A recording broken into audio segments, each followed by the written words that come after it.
한 기관에서 설문조사를 했습니다.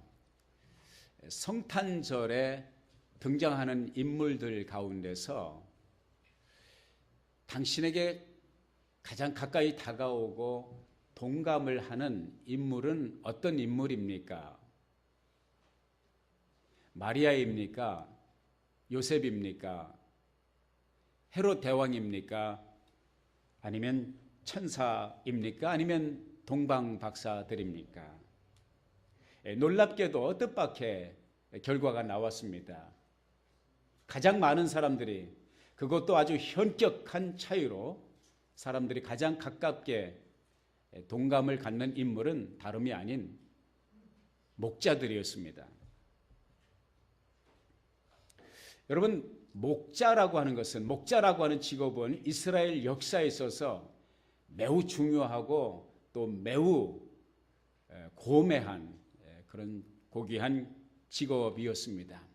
우리가 아는 대로 믿음의 조상 아브라함의 직업이 목자였습니다. 그 뒤를 이어서 족장이 된 이삭의 직업이 목자였습니다. 그 뒤를 이은 야곱의, 이스라엘 민족의 아버지인 야곱의 직업이 목자였습니다. 우리가 잘 아는 대로 다윗의 직업이 목자였습니다.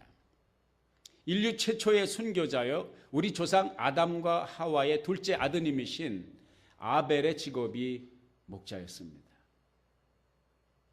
여기 지금 나열한 인물들은 이스라엘 역사에 있어서 가장 존경받고 또 민족의 뿌리요 아버지들이라고 생각하는 인물들입니다. 그분들이 전부 직업이 목자였습니다. 아니, 예수님께서 스스로를 말씀하시기를 요한복음 10장 11절에 보면 내가 선한 목자이다 말씀하셨습니다. 그런데요, 세상에 영원한 것은 하나도 없습니다. 세상은 모든 것이 변합니다. 생각이 변하고 사상이 변하고 생활 환경이 변하죠. 그렇게 고귀한, 그렇게 소중한, 고상한 직업인 목자의 직업이 예수님이 오실 당시 주 1세기에 가장 천박한 직업으로 전락이 됐습니다.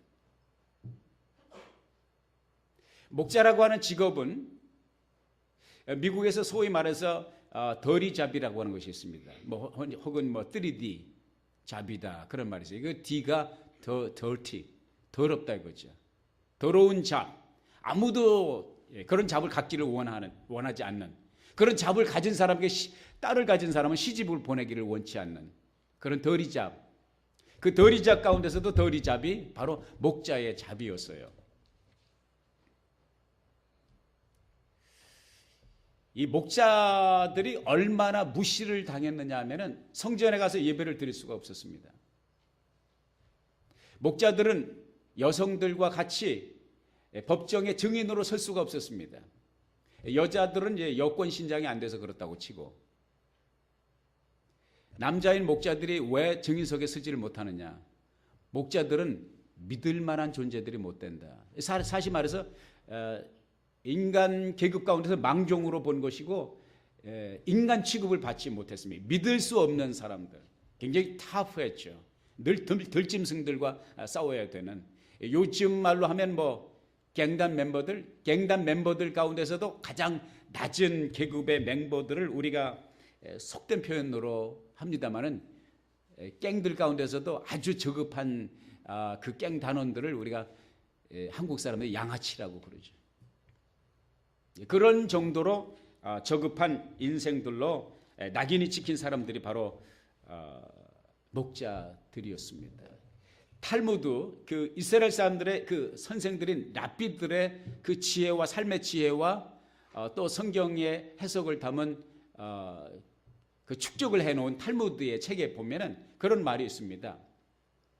이방인들과 목자들에게는 도움의 손길을 주어서는 안 된다. 그런 말이 있습니다. 어느 정도. 그러니까 그들보다, 이 목자들보다 더 낮은 계급의 사람, 부류의 사람들은 한 부류의 사람들이 있었습니다. 나병 환자들이었습니다. 이 정도로 목자들은 멸시와 천대를 받는 사람들이었습니다. 사랑하는 여러분, 이 계절의 주인공 되신 예수 그리스도의 탄생, 예수 그리스도가 이 세상에 태어나 사람의 몸을 입고 태어났다고 하는 이 사건은 역사적으로 엄청난 사건입니다. 2013년도 12월 마지막 12월 달에 가고 있습니다. 12월은 마지막 달입니다. 우리 2013년이라고 얘기하는 그 서기 2013년이라고 하는 2013년이라고 하는 그 기준은 어디에서 나온 것입니까? 그 뿌리가 어디 있어요?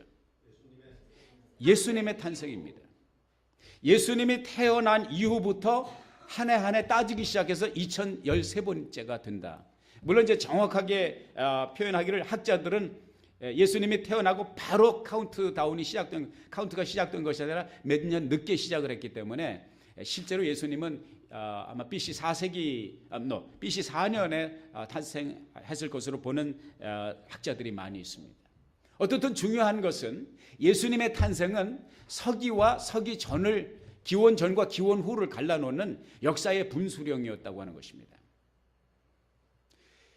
예수님의 탄생은요, 인간 역사에 있어서 그 궤도를 바꿔놓는 엄청난 사건이었습니다. AD와 BC를 갈라놓는 분수령.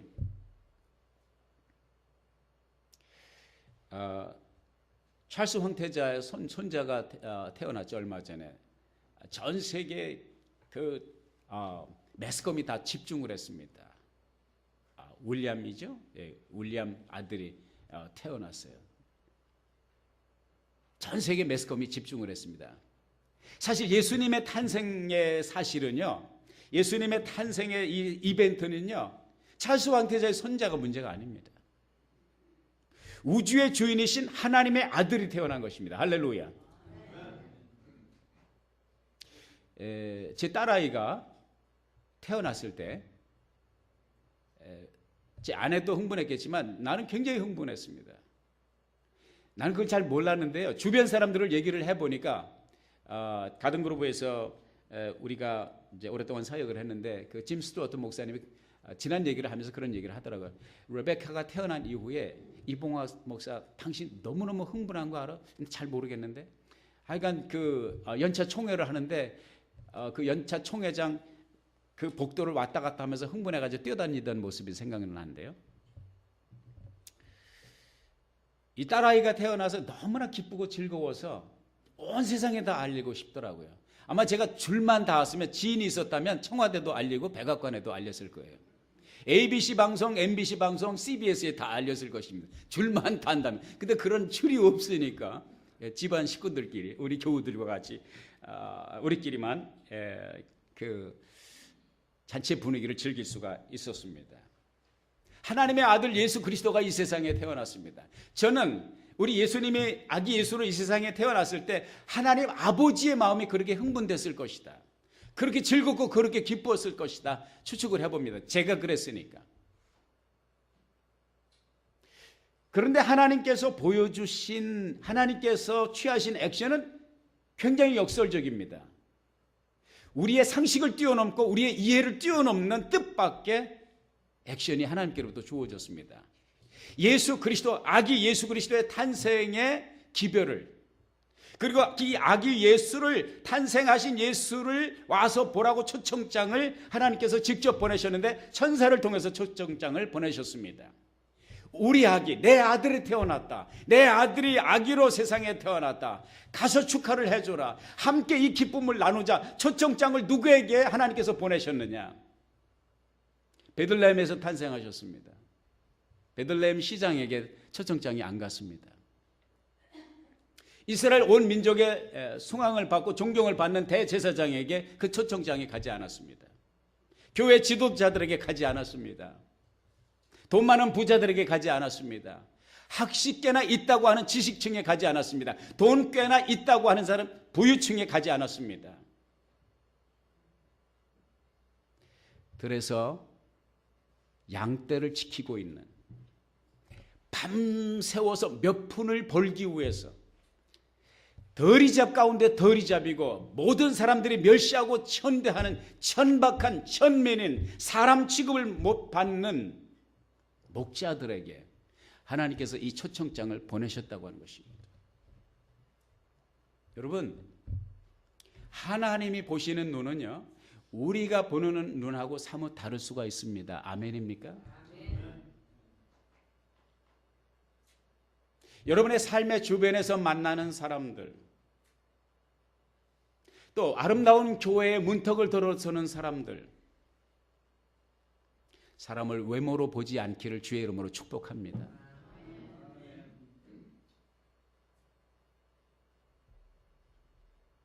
부재 중에 천사를 대접했던 아브라함의 삶의 모습이 우리의 삶의 모습이 되어야 됩니다. 우리 언제 천사를 대접할지 모르고 언제 천사를 누구를 통해서 만날지 모릅니다. 거렁뱅이, 거지, 못난 이를 통해서 우리가 멸시하고 천대할 수밖에 없는 그런 외모를 가진 사람들이 천사로 우리 앞에 나타날지도 모릅니다. 우리 하나님께서는 바로 그 더리잡을 수행하고 있는 목자들에게 하나님의 흥분과 기대와 기쁨을 감추지 못하고 함께 기뻐하자고 아기 예수를 보자고 하는 초청장을 보내셨습니다. 베들레헴 자체가 그래요. 베들레헴이 그렇게 매스컴에 집중을 받는 곳이 아니고 사람들의 이목을 받는 큰 도시도 아니고 대도시도 아니고 부요한 도시도 아니었습니다. 오죽하면 미가서 5장 2절에 그렇게 말씀하고 있습니다. 베들레헴 에브라다야, 내가 유다 족속들 가운데서 작을지라도, 얼마나 작았으면 선지자가 이렇게 예언했습니까? 내가 유다 족속들 가운데서도 작을지라도 나를 위하여 이스라엘 다스릴 자가 내게서 나올 것이다. 그의 근원은 태고 쪽 영원부터이다. 하나님의 아들 메시아가 바로 그 보잘것없는 동네 베들레헴에 탄생할 것을 예언하셨고, 그 예언대로 주님께서는 베들레헴, 아주 작은 동네, 아주 가난한 동네에 오셨습니다. 보잘것없는 베들레헴에 오신 예수님은 보잘것없는 베들레헴에 오셨을 뿐만 아니라 여관에, 성경에 말하면 사관에 머물 곳이 없어서 마국간으로 가셨습니다. 마국간에 누울 곳이 없어서 말 구유에 예수님의 몸이 누이셨다는 것입니다. 이건 뜻밖의 하나님의 기상천외한 액션입니다.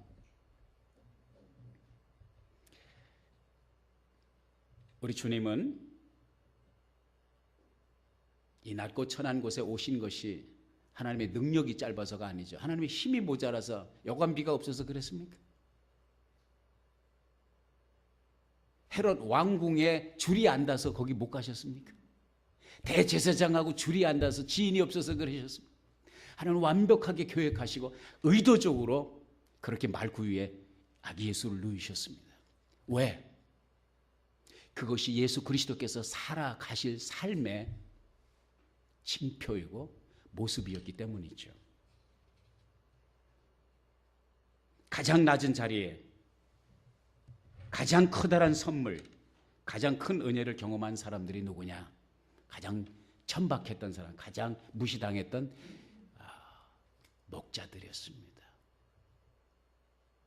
다른 거 다 제하고 이거 한 가지, 우리 하나님은 낮고 천한 곳에 오셔서 함께 하시기를 기뻐하시는 하나님이라는 것을 오늘 메시지를 캐치하고 갈 수 있기를 바랍니다. 한 백인 의사가요, 아프리카 어느 외진 마을에 의료 봉사를 위해서 갔습니다. 그리고 그곳에서 한 청년을 만났습니다. 이 청년은 아프리카 흑인이지만 포부가 있고 비전이 있고 또 공부를 많이 한 그런 청년이었습니다. 외국에 가서 농경에 대한 공부를 하고 또 축산업에 대해서 탁월한 지식을 습득을 하고 조국으로 돌아왔습니다. 그러니까 그 재정적으로도 여유가 있고 그리고 머리도 좋은 그런 청년이었습니다. 그 청년을 만났습니다. 그 마을에는 희한한 풍습이 있었어요. 결혼을 할 때는 신랑이 신부 집에 찾아갑니다. 찾아갈 때 그냥 찾아가지 않냐고 예물을 들고 찾아갑니다. 그러니까 프로포즈를 하기 위해서 보통 뭐를 들고 가냐면 동물을 한 마리 들고 갑니다.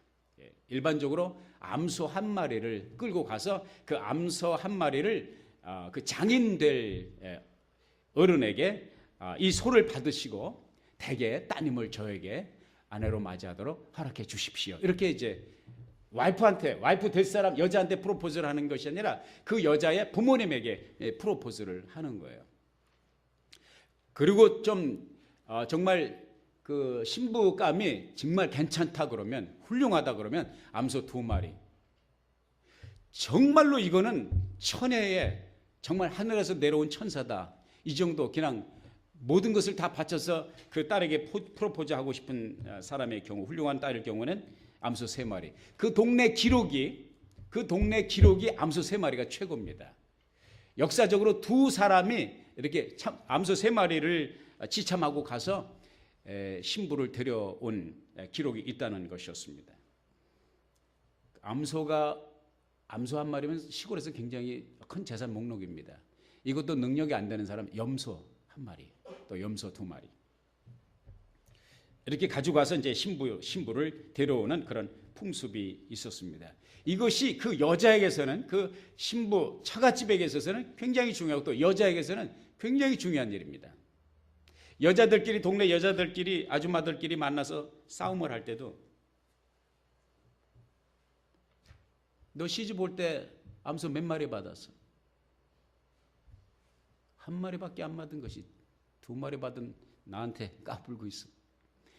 막 싸우다가 그냥 짜증나고 신경질 나면 이 염소 2마리밖에 못 받은 것이 어디다 대고 잘난 척이야. 이런 식으로 이제 동네에서 아줌마들이 이제 모여서 싸울 때 이런 입씨름을 했다는 것이죠. 그런데 이 청년이 바로 외국에서 공부를 하고 목축업을 하고 있는 이 청년이 하루는 길을 나서는데 동네 청년들 친구들과 함께 소를 끌고 이제 길을 나서는 거예요. 단번에 동네 사람들은 다 이제 누군가에게 프로포즈를 하러 가는구나 알 수가 있었습니다. 왜? 그런 행렬은 프로포즈하는 사람밖에 없었으니까. 이 동네 모든 아가씨들의 선망의 대상이었고, 왜? 인물 좋지, 돈 많지, 공부 많이 했지, 비전 있지, 꿈 있지, 큰 부자가 될 사람인데 동네 사람들이 이 청년의 결혼에 대해서 이 관연한 이 청년이 누구를 아내로 맞이할 것인가 늘 관심거리였습니다. 근데 그날 아침에 진짜 소를 몰고 나가는데 소가 1마리가 아니고 2마리가 아니고 3마리가 아니고 자그마치 9마리를 살찐 암소를 데리고 나가는 거예요. 동네 어깨들을 딱 데리고 나가는데 온 동네 사람들이 발칵 뒤집혔죠. 왜냐하면 누구네 집으로 갈 것이니 아무도 몰라요. Nobody knows. 그 동네 촌장 집으로 갈 것인가. 요즘 말로 하면은 구청장 아니면 시장, 촌장 집으로 갈 거예요. 그 집을 그냥 지나쳤습니다. 그 동네의 유지인 바나나 농장 주인 집으로 갈 것인가. 그 집도 그냥 지나쳤습니다. 그 동네 인물 좋은 학교 여선생님이 있었습니다. 그 여선생 집으로 갈 것인가. 그 집도 그냥 지나쳤습니다. 한참 가더니 그 소떼와 함께 동네 청년들이 머물러 선 것은 보잘것없는 초라한 집에 관연한 아가씨가 살고 있는데 너무나 깡마르고 너무 볼품없는 그 가난한 집에 그 청년의 발걸음이 머물러 섰습니다. 동네 사람들이 다 뜨악해 하는 거예요. 어떻게 저 집에 갔을까? 그리고서 그 암소 9마리를 장인에게 바치고 그 딸을 아내로 맞이하기 위해서 데리고 왔습니다. 이 백인 의사는 그게 참 궁금했습니다. 저렇게 꿈 많고 돈 많고 학식 있고 비전 있는 청년이 저렇게 볼품없는 여자를 암소 9마리씩 데리고 왔을까? 물어볼 기회가 없었습니다. 그리고 이제 그 동네를 떠났습니다. 이제 기간을 마치고 의료봉사를 마치고 떠났습니다. 한 세월이 지난 후에 이 닥터가 다시 그 아프리카 마을로 갔습니다. 그리고 가서 그 마을에 그 옛날 꿈 많던 청년, 자기가 만났던 기대를 했던 그 청년이 이제는 중년이 돼서 자기를 집에 저녁 식사 초대를 했습니다. 그 집에 가서 식사 대접을 융숭하게 받습니다. 궁금한 게 있었어요. 그동안 물어보고 싶었는데 물어보지 못했던가. 그때 당신이 왜 소를 9마리씩 데리고 가서 그 보잘것없는 여자를 데리고 왔는가 물어보고 싶었습니다. 보잘것없는 여자였다는 얘기는 못하고 기회가 있을 때 이 청년, 그때 청년이었던 이 사람에게 물어봤습니다. 그때는 굉장히 이제 아주 그 지역에 유지가 되고 돈 많은 부자고 정말 존경받는 그런 그 유지가 됐죠. 근데 옛날에 내가 물어보고 싶은 것이 있는데 어떻게 9마리씩 소를 데리고 그 집에 갔습니까? 그때 이 사람이 아무 소리도 하지 않고 빙그레 미소를 지었습니다. 잠시 후에 누군가 들어왔습니다. 찻잔을 들고 들어왔습니다. 흑인 여성인데 아주 인물이 반듯하고 매너가 너무나도 우아하고 참 인물도 좋은 그런 여성이 찻잔을 들고 들어와서 딱 누구세요? 그랬더니 집사람입니다. 그래서 이 의사가 생각하기를 이 사람이 재혼했구나. 그래서 그러면 그렇지. 이 정도는 돼야 당신하고 어울리지. 그 옛날 여자, 그 못생겼던 여자는 버렸구나. 이렇게 생각을 했거든요. 그러더니 얘기를 이제 이 사람이 시작을 합니다. 선생님, 이 사람이 그때 내가 청년 때 결혼한 9마리 소를 바치고 데려온 여자입니다. 깜짝 놀란 거예요. 어떻게 이렇게 달라졌습니까? 그때에 이 사람이 9마리 소를 몰고 간 이유에 대해서 말씀하고 있었습니다. 저는요, 내 아내를 아주 어릴 때부터 사랑했습니다. 그리고 내 평생 꿈이 이 여자랑 결혼하는 것이 나의 꿈이었습니다.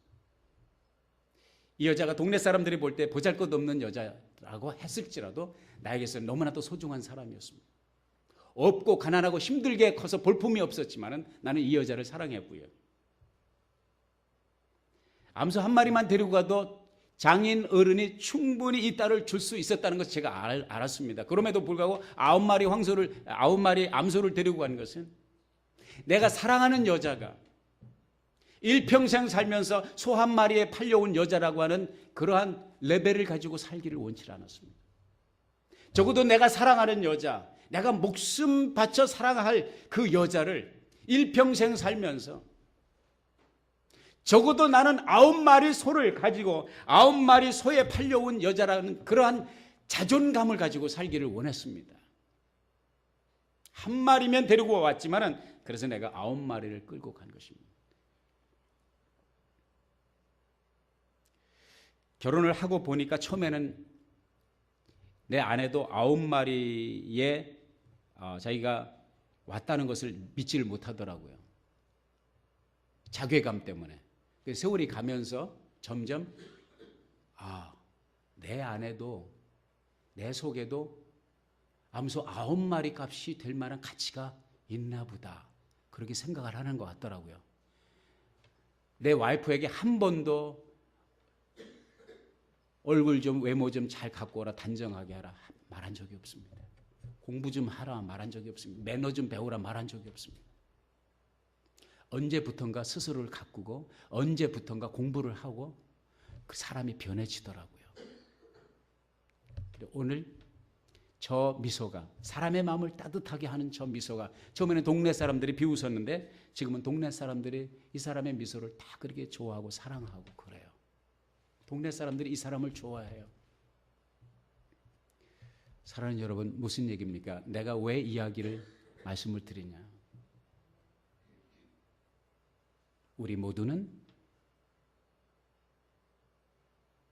한 마리의 암소가 아니라 어쩌면 염소 한 마리로도 살 수 없는, 살 가치가 없는 너무나도 천하고 너무나도 누추한 인생을 살아왔던 사람들. 하나님께서 우리에게 찾아온 이 지구촌을 찾아오신 하나님의 행보는 무엇이냐? 암소 9마리가 아니라 우리 하나님께서 이 지구촌을 찾아오셨을 때는 암소 9마리가 아니라 자기가 가지고 있는 모든 것을 다 드리고 모든 것을 다 가지고 이 세상에 내려오셨습니다. 아멘입니까?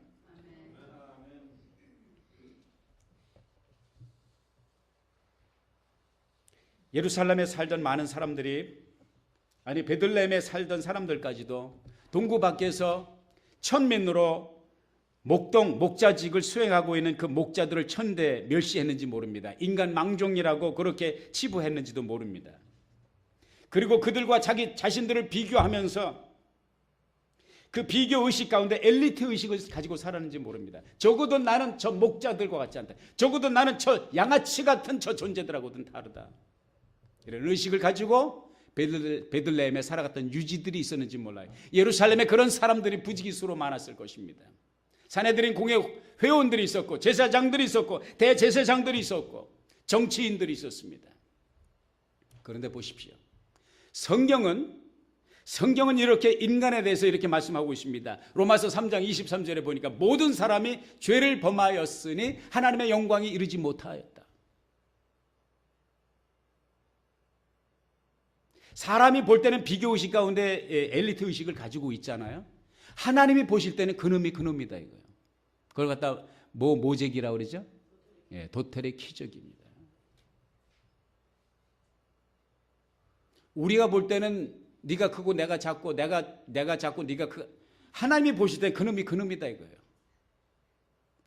잘난 척하는 놈이나 못난 척하는 놈이나 멸시천대 받는 놈이나 멸시천대 하는 놈이나 그놈이다. 제가 저 가끔 이제 인용하기를 좋아하는 말 가운데 뒷간에서 나온 구더기나 뒷간 속에 그 오물 위에 겨다니는 구더기나 둘 다 뭐예요? 예, 구더기입니다. 항아리 밖에 나온 구더기는 거룩한 구더기입니까? 똥 위에 겨다니는 구더기나 항아리 밖에 나온 구더기나 다 똑같은 구더기입니다. 잘난 척하는 인간이나 멸시천대받는 인간이나 하나님이 보실 때는 모두가 죄인이라는 것입니다. 아멘입니까? 로마서 3장 10절에 말씀하기를 이와 같이 기록되어 있다. 의인은 없으니 하나도 없으며 11절 깨닫는 자도 없고 하나님을 찾는 자도 없다. 모두가 탈선하여 한 가지로 무익하게 되고 선을 행하는 자가 없으니 하나도 없다. 하나님이 보실 때는 목자들을 천시하고 학대하고 보잘것없는 사람이라고 멸시하는 사람들, 그 식자층이나 부유층이나 정치권에 있는 사람, 지도자들 다 하나님이 보실 때는 소망이 없는 사람들이었어요. 암소 9마리가 아니라 양 1마리, 염소 1마리도 받을 자격이 없는 인간들에게 우리 하나님께서 무엇을 들고 오셨습니까? 자기의 모든 것을 들고 오셨습니다. 자기의 모든 것을 거셨습니다. 하나밖에 없는 독생자 예수 그리스도를 우리를 위해서 거셨습니다. 할렐루야.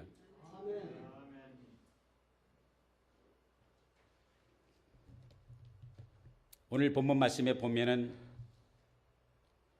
온 백성이 크게 기뻐할 복음이라고 말씀하고 있습니다.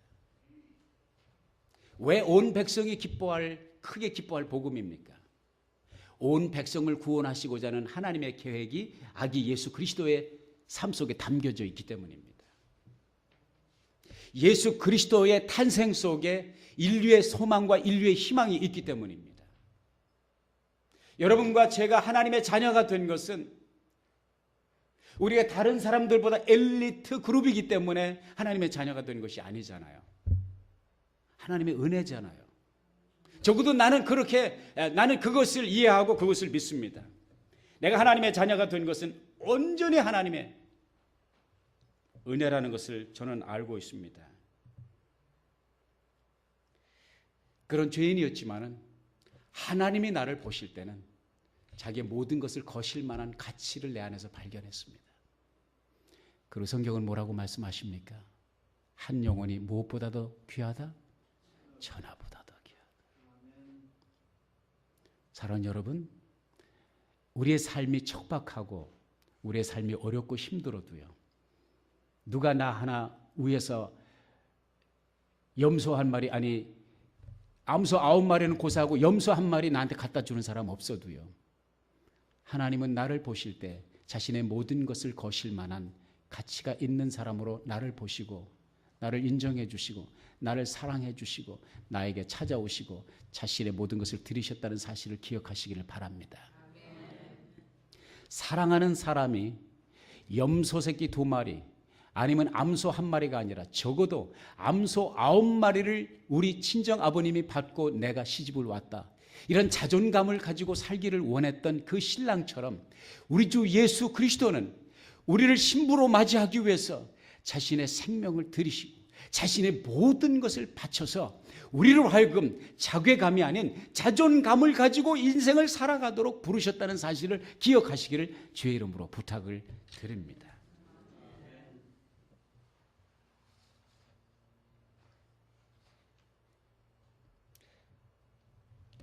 주님께서 낮고 천한 우리에게 사랑으로 다가오셨습니다. 이 말은 우리가 하나님의 은혜를 입었다는 것이고요. 또 하나는 우리도 또한 그 사랑과 그 은혜를 가지고 낮고 천한 사람들에게 찾아가야 된다고 하는 말입니다. 아멘입니까? 사랑을 받고 은혜를 입었으니 은혜 받을 사람, 사랑받을 사람을 찾아가고 만나고 그들에게 사랑의 타치를 해줘야 된다는 것이죠. 이번 주 토요일에 바로 그 사랑과 그 은혜를 가지고 작은 선물에 담아서 로스앤젤레스에 노숙을 하는 사람들, 집 없어서 단칸방도 없어서 길에서 이 추운 겨울을 지내는 그 사람들, 그 노숙자들을 만나고자 합니다. 저는 이봉하 목사는 성격이 별나서, 지난번에 강영석 목사님도 그런 비슷한 말씀을 해주셨는데 성격이 아주 못된 구석이 있습니다.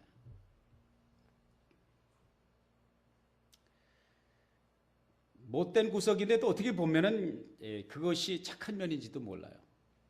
초등학교 때 선생님이 내 눈을 보호하기 위해서는 책을 볼 때 항시 25cm 내지 30cm 거리를 두고 책을 읽어라.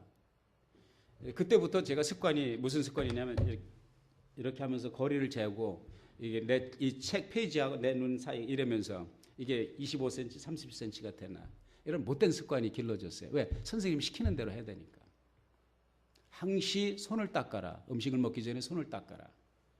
그 선생님의 그 어려서 한 그 말씀이 평생 갑니다. 지금도 그래서 먹기 전에는 빵을 한쪽을 잡아도 과일 한쪽을 먹어도 꼭 이게 손을 안 씻으면 불안한 거예요. 이게 이제 그 이상한 성격이에요. 안 씻고도 잘들 먹잖아요, 그죠? 전 시골에서 농부의 아들로 자라는데 그 꼭 손을 씻어야 직성이 풀리는 아주 못된 성격을 가지고 있습니다. 그래서 더러운 것을 만질 때 항상 신경이 쓰고 닦는 습관이 있어요. 그런데요, 제가 거리에 가서 제 오해 없이 들으시길 바랍니다. 노숙자들을 보고 거지를 만나고 구걸하는 사람들을 만나고 남관 옷을 입고 더러운 때에 쪄드는 그 사람들을 만나서 그들의 손을 스스럼 없이 잡고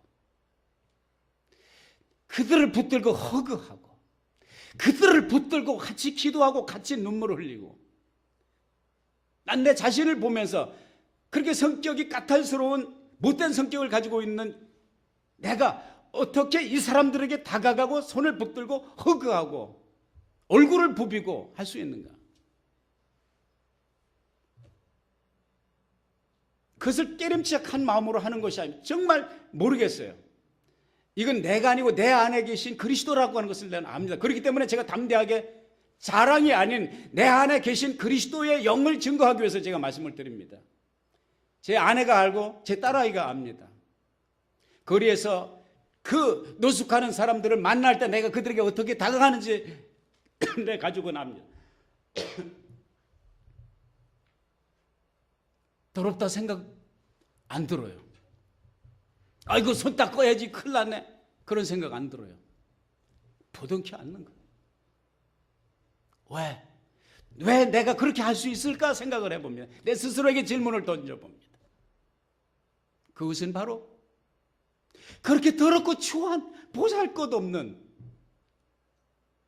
이 낮고 천한 한 사람에게 다가오신 예수 그리스도, 나를 끌어안아 주시고 나의 손을 잡아 주시고 나를 위해서 자신의 가진 모든 것을 다 버리셨던 우리 주님의 사랑을 입었기 때문에, 그 사랑을 알았기 때문에, 그것이 너무나도 소중하다는 것을 알았기 때문에. 아멘입니까?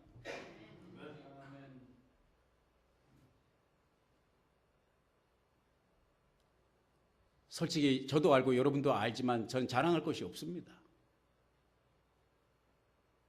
이거 한 가지는 내가 자랑할 수 있습니다. 내 안에 계신 주님, 나를 구원하신 주님, 낮고 천한 이 인생에 다가오신 나를, 나의 삶을 변화시키신 그 주님, 그 주님은 적어도 내가 자랑할 수 있습니다. 아멘입니까?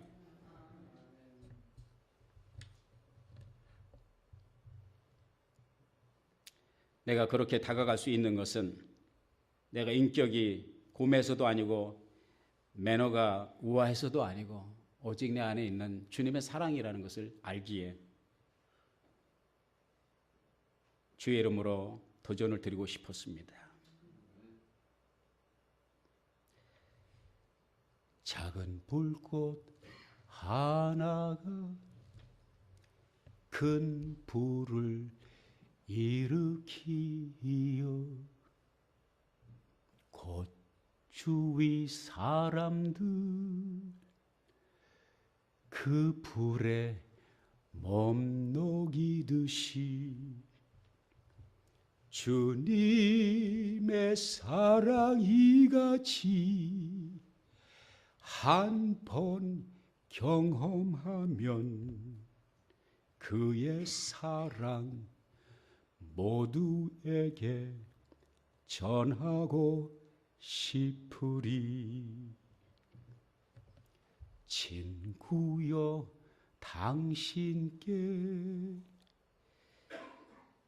이 소식 전하고 싶소.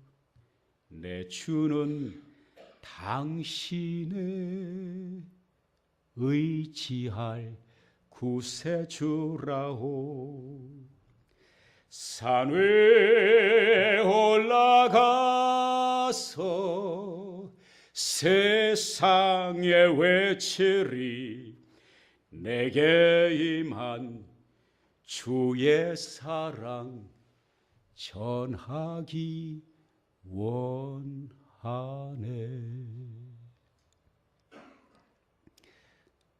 사랑하는 교우 여러분, 여러분 안에 주님께서 지피신 그 사랑의 불꽃이 있다면 그것이 아무리 작은 불꽃이고 그것이 아무리 명멸하는 불꽃이라 할지라도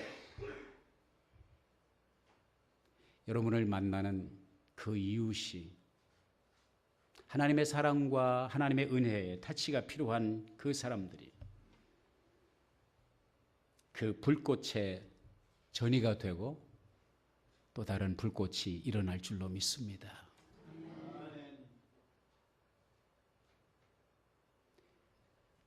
온 세상이 크게 기뻐할 복음. 성탄절은 그 이상도 아니고 그 이하도 아닙니다.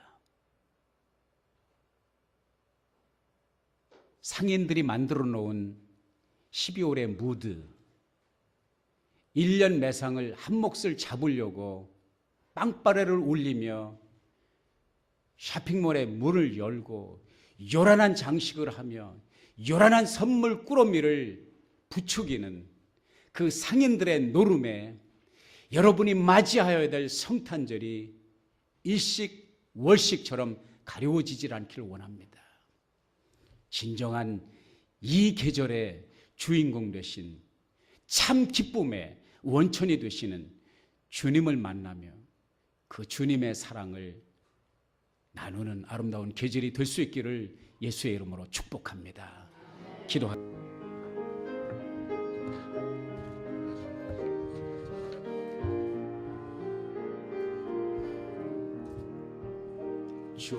주께 두 손 모아 비나니 그 시 은총 베푸사 밝아오는 이 아침을 많이 비춰주소서. 오 주리 모든 허물을 보혈의 피로 씻기어 하나님 사랑 안에서 행복을 갖게 하소서. 서로 믿음 안에서 서로 소망 가운데 서로 사랑 안에서 손잡고 가는 길. 오 주 사랑의 종소리가 사랑의 종소리가 이 시간 우리 모두를 감싸게 하소서.